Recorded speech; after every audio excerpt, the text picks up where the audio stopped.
Assalamu alaikum students. I am Sayyid Irfan Ali Shah and you are watching my YouTube channel Instant Physics Study. Students, chapter electromagnetism से आज हम एक बहुत important topic discuss करने वाले हैं that is force on a current carrying conductor when it is placed in a magnetic field. Students, topic start करने से पहले मैं एक दो तीन चीज़ें आपको ज़रा बताना चाहता हूँ। यहाँ पे है कि force on a current carrying conductor when it is placed in a magnetic field. पीछे हमने एक बार पढ़ चुके हैं कि करंट कैरिंग कंडक्टर, जो करंट कैरिंग कंडक्टर होता है वो खुद एक मैग्नेट की तरह एक्ट करता है। इट मीन कि जो जिन वायर से करंट जा रही होती है वो हमारे पास एक पार्शली मैग्नेट, जिसको हम इलेक्ट्रोमैग्नेट भी बोलते हैं, हमने पढ़ा हुआ है सोलेनाइड में कि it act like a magnet. So एक मैग्नेट को अगर दूसरे मैग्नेट के इन साइड रखा जाए तो डेफिनेटली हमारे पास वो एक फोर्स उसके ऊपर लगाते हैं, या तो वो फोर्स पुश होगी या वो पुल होगी। यू नो वेरी वेल कि जब मैग्नेट को मैग्नेट के करीब लेकर आया जाए तो या तो वो फोर्स ऑफ अट्रैक्शन करेगा या तो वो फोर्स ऑफ रिपल्शन करेगा। ठीक है, सो पेपर में आपको आ सकता है कि find the force when a magnet हमारे पास, ठीक है ना, इज ब्रॉट नियर टू हमारे पास करंट कैरिंग कंडक्टर। आपको ये भी क्वेश्चन आ सकता है कि find a force when a current carrying conductor is place in a magnetic field. ठीक है, राइट देयर फैक्टर्स, ठीक है ना, राइट द केसेस। अब मैंने आज के टॉपिक को ऐसा किया है कि इनको दो केसेस में मैंने कन्वर्ट कर दिया है। पहला केस मैंने कैसे किया, देखिए मैंने सबसे पहले लिखा an electric current produce a magnetic field. याद रखिए कि जब कभी भी इलेक्ट्रिक करंट हमारे पास फ्लो हो रही होती है in a wire, so it produce a magnetic field. ठीक है, सिमिलरली दैट ऑफ हमारे पास अ परमानेंट मैग्नेट, बिल्कुल परमानेंट मैग्नेट की तरह ही होती है। Since a magnetic field exert force on a permanent magnet, जैसे एक मैग्नेटिक फील्ड मतलब एक मैग्नेट की फील्ड दूसरे मैग्नेट के ऊपर एक फोर्स लगाती है, ठीक है ना, it implies that current carrying wire should also experience a force when a placed in a magnetic field। इसका मतलब है कि अगर आप एक करंट कैरिंग कंडक्टर को भी इनसाइड द मैग्नेटिक फील्ड रखेंगे तो डेफिनेटली हमारे पास वो क्या होगा, एक फोर्स हमारे पास जो है तो उसके ऊपर लगेगी। मैं सबसे पहली जो बात लिख रहा हूँ आप लोगों के लिए वो क्या है कि याद रखिए ये जो फोर्स लगती है ना, this is depending on the direction of current. देखिए मैंने यहाँ पे ना ब्रैकेट में एक बात लिख दी है कि force is depending on the direction of current. तो ये याद रखें कि ये हमारे पास डायरेक्शन ऑफ करंट पे डिपेंडेंट होता है। सो मैंने ऐसे किया है कि मैंने इसको ना केस नंबर 1 के उसमें और केस नंबर 2 के उसमें लिखा है। पहले देखिए मैंने यहाँ पे जो डायग्राम ड्रा की हुई है, इन दिस डायग्राम आप देखिए हमारे पास जो करंट फ्लो होगी वो हमारे पास देखिए पॉजिटिव से ये इस तरफ, फिर यहाँ से इस तरफ, फिर इधर से करंट यूं जाएगी और फिर यहाँ से करंट वापस आएगी। सो एक मिनट के लिए आप जरा इसको गौर से देखें। Now the current is in clockwise direction. देखें करंट हमारे पास क्या है, क्लॉकवाइज डायरेक्शन में जा रही है। तो जब करंट क्लॉकवाइज डायरेक्शन मूव कर रही होती है at this time, permanent magnet की और इसकी जो फील्ड होती है वो फोर्स ऑफ अट्रैक्शन हमारे पास शो करेगी। क्या शो करेगी, force of attraction.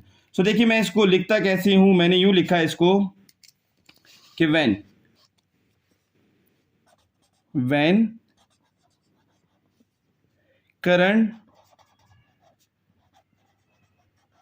Current move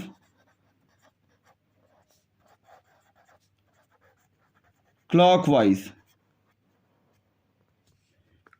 direction,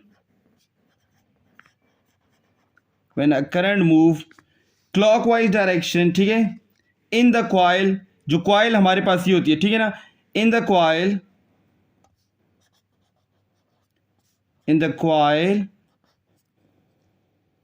in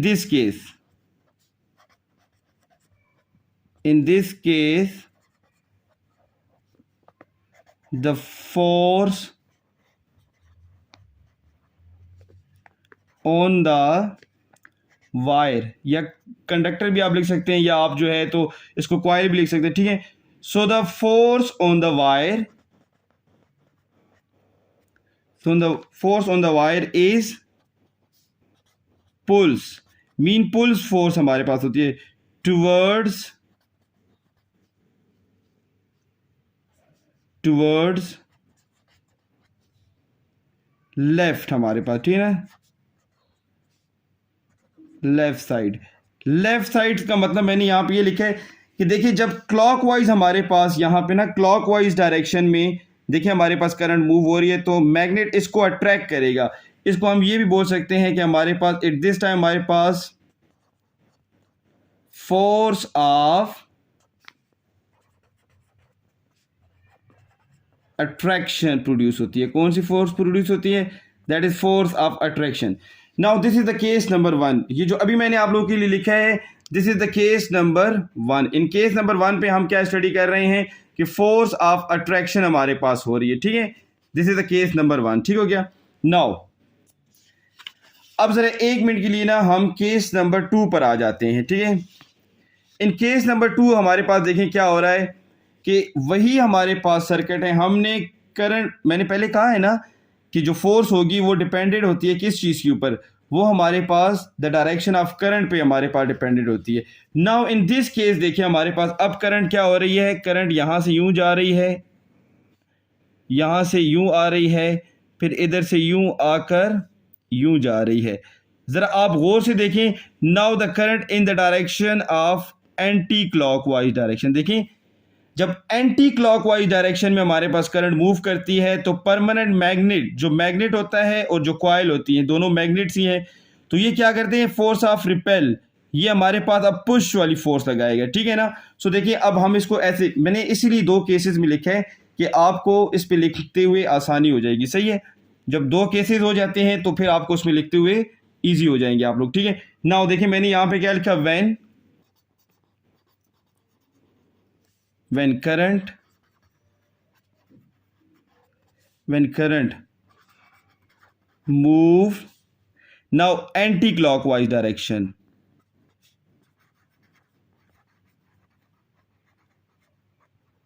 when current move anti-clockwise direction,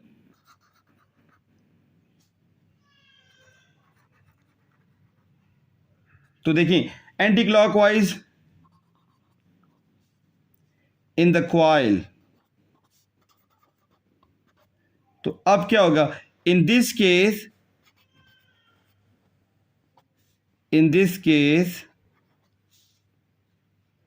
the force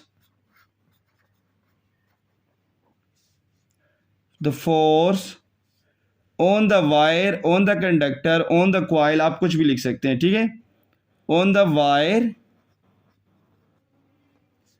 is push, हमने यहां पे अब पुशेस की फोर्स हमारे पास लगेगी, ठीक है। रिपेल्शन जिसको हम बोल सकते हैं, ठीक है, push towards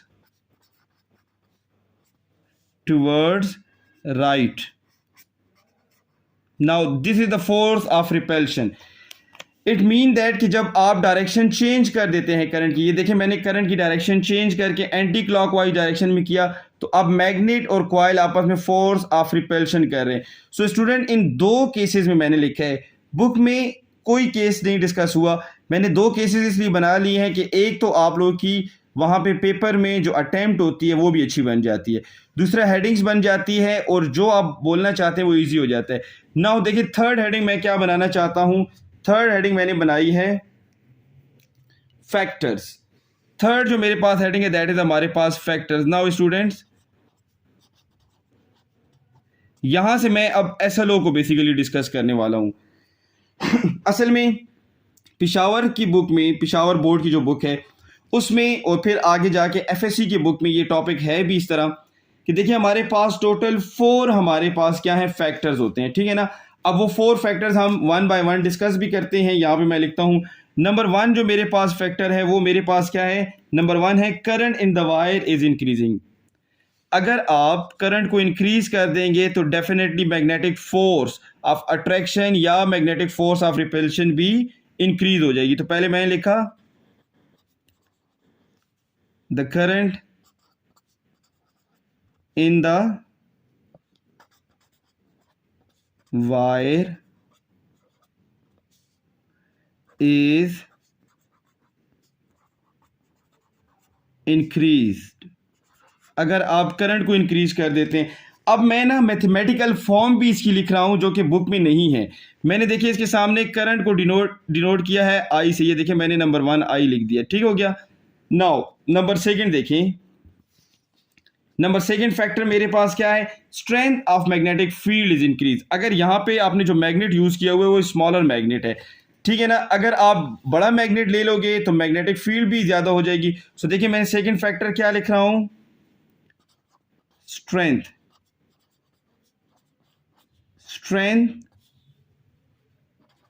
of magnetic field is increase। अब देखिए स्ट्रेंथ ऑफ मैग्नेटिक फील्ड को हम किससे डिनोट करते होते हैं, उसको हम बी से डिनोट करते होते हैं। सो ये देखिए मैंने बी लिख दिया यहां पे, ठीक हो गया ना। नंबर देखिए थर्ड मेरे पास क्या है, the third is that is हमारे पास the length of the wire, length of the wire inside